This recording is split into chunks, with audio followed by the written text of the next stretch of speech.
The sun was a merciless eye over the parched land as Owen Ford guided his horse toward the dusty outpost. The air shimmered with heat, carrying the scent of cracked earth. His clothes were threadbare, his boots split, and his spirit felt as worn as the leather of his saddle. The last year had stripped him bare. A fever had taken his small herd of cattle, and a failed well had left his ranch gasping for life. He needed supplies to survive the winter, but his pockets were filled with nothing but dust.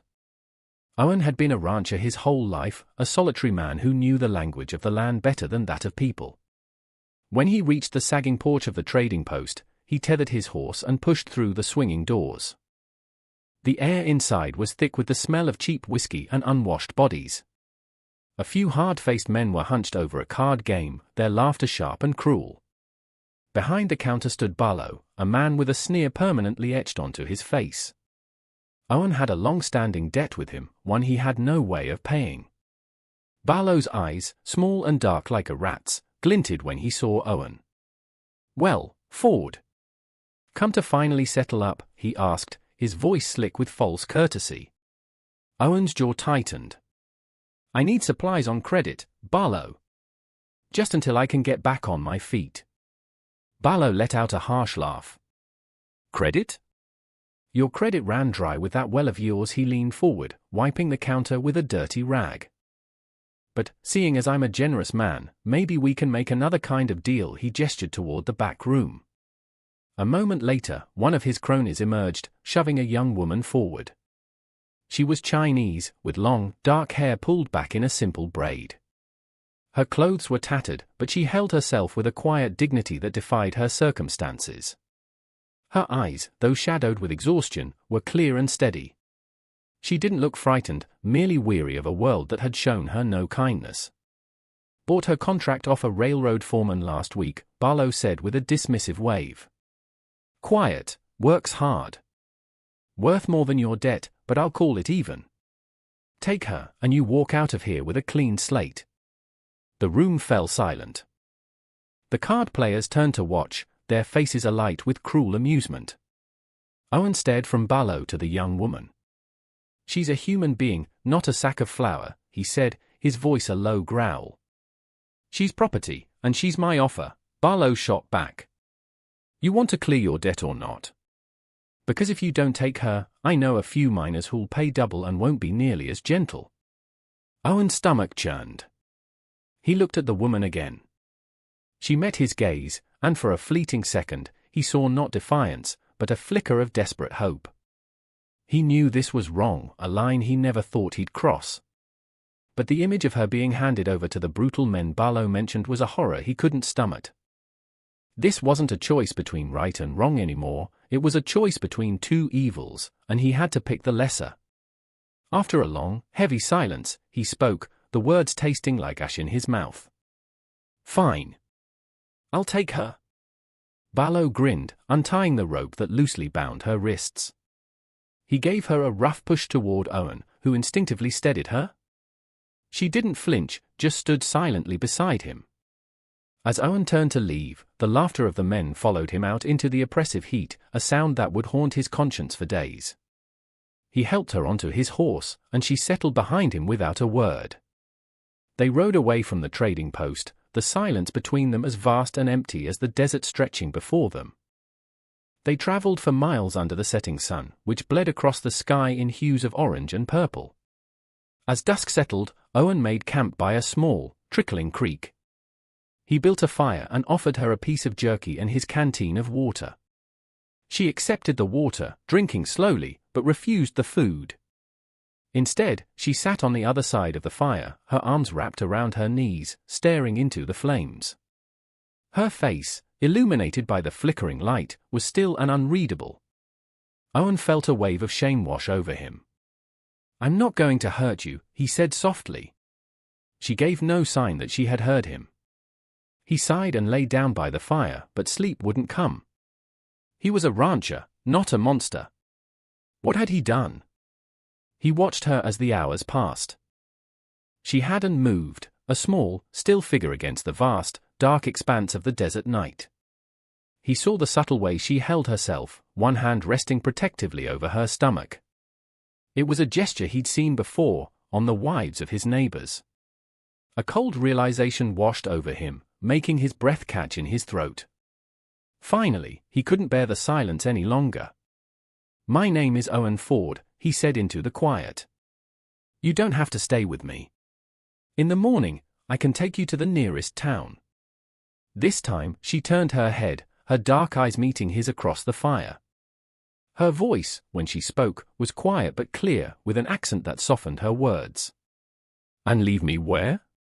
Another trading post? Another man like him?" Owen had no answer. I didn't want to leave you with him," he stammered. "So you took me instead," she stated, not as an accusation, but as a simple, heartbreaking fact. He looked down at his hands. "I was trying to do the right thing, I suppose. I just don't know what that is anymore." He paused, then looked at her again, his voice gentle. Are you with child?" Her stillness was answer enough. After a long moment, she gave a single, slow nod. The weight of his decision settled on him, heavier than any mountain. He hadn't just taken responsibility for a woman, he had taken responsibility for a mother and her unborn child. The next day's journey was different. Owen moved slower, careful to avoid the roughest parts of the trail.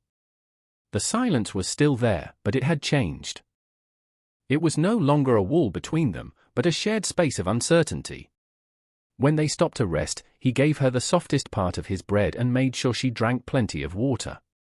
She watched him with those same steady eyes, but he thought he saw a hint of guarded curiosity in them now. When they finally reached his small, weathered ranch, the place looked even more desolate than he remembered. The wooden fence sagged, the barn door hung on one hinge, and a profound loneliness seemed to seep from the very soil. He slid off the horse and then helped her down, his touch careful. "It's not much," he said, gesturing around. "But it's safe."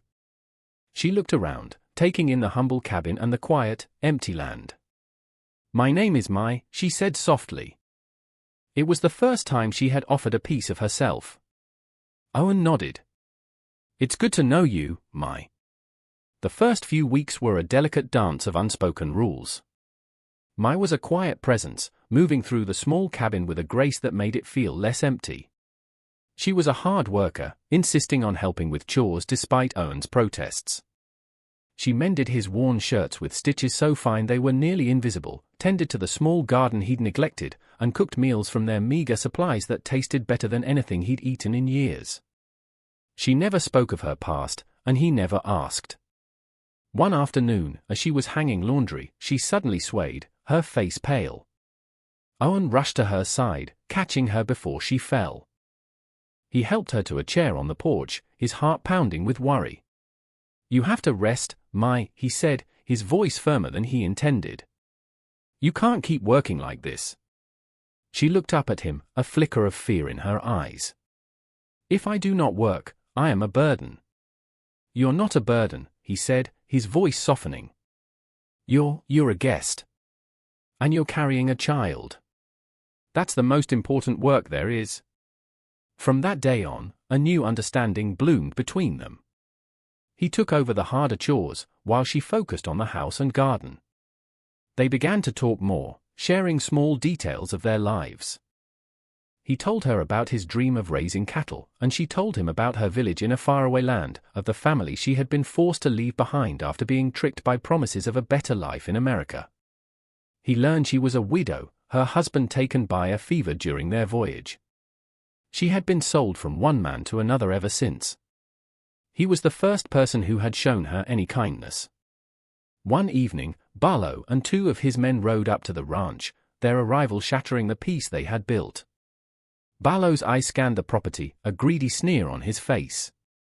"Ford," he shouted. "Heard you got my property looking real comfortable here."